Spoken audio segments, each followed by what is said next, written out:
name is Kauten, and thanks to my grandpa's decisions, I born and live in Bali. Yes, back then in China, he have two choices. It's either he migrate to the US or migrate to Indonesia. Thank God for the right decision, otherwise, with this face, I will get racially abused in the United States. But instead, here I am, living in this beautiful paradise. Getting racially abused by the Indonesians. Woi, Cina-Cina anjing! You know, out of all the places in Indonesia, my grandpa chose to live in Bali is simply because he loved BDSM. Ooh, you guys know BDSM, right? Beautiful day and sunny morning. Come on guys, have some respect to my grandpa, come on. Although yeah, his whip and leash is still in his closet.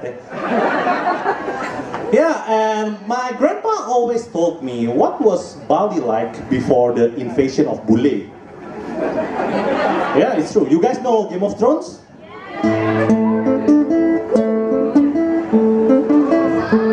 I fuck my mother, fuck my father, fuck my brother, fuck my sister, fuck my uncle, fuck my auntie.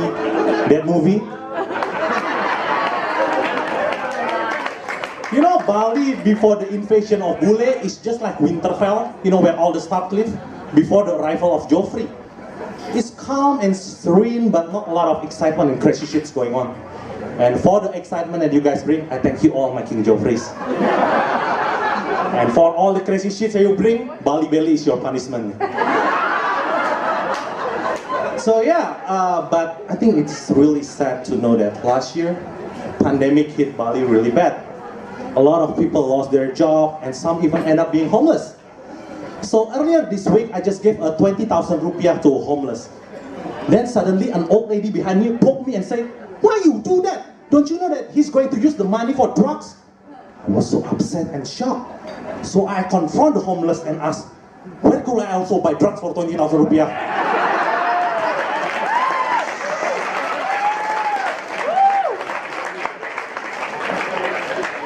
And the homeless guy say, "From the old lady." Thank you, thank you. But you know, Bali is such an international melting pot, guys. Yeah, people like you from all around the world come to Bali.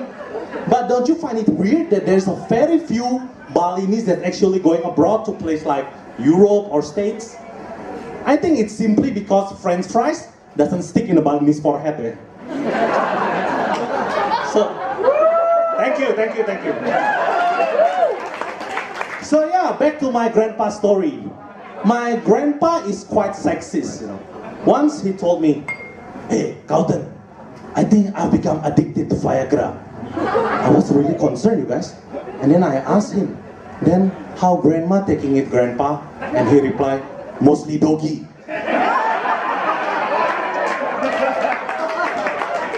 Thank you.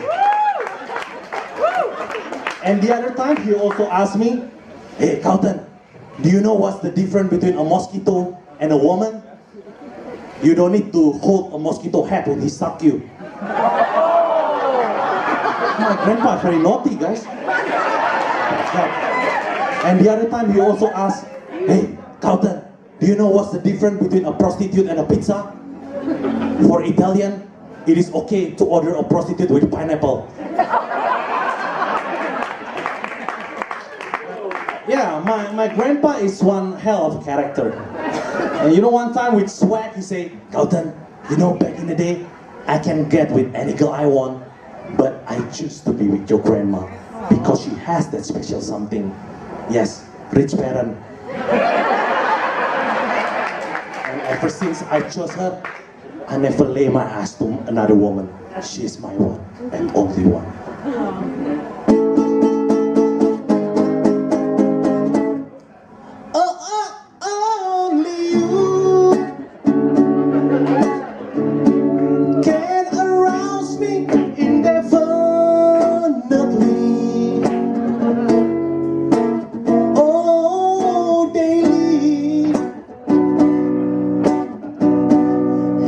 When I'm 17,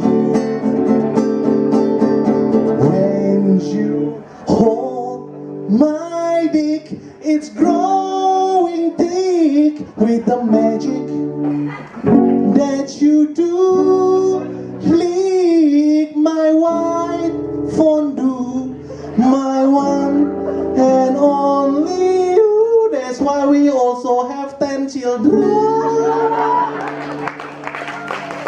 Thank you.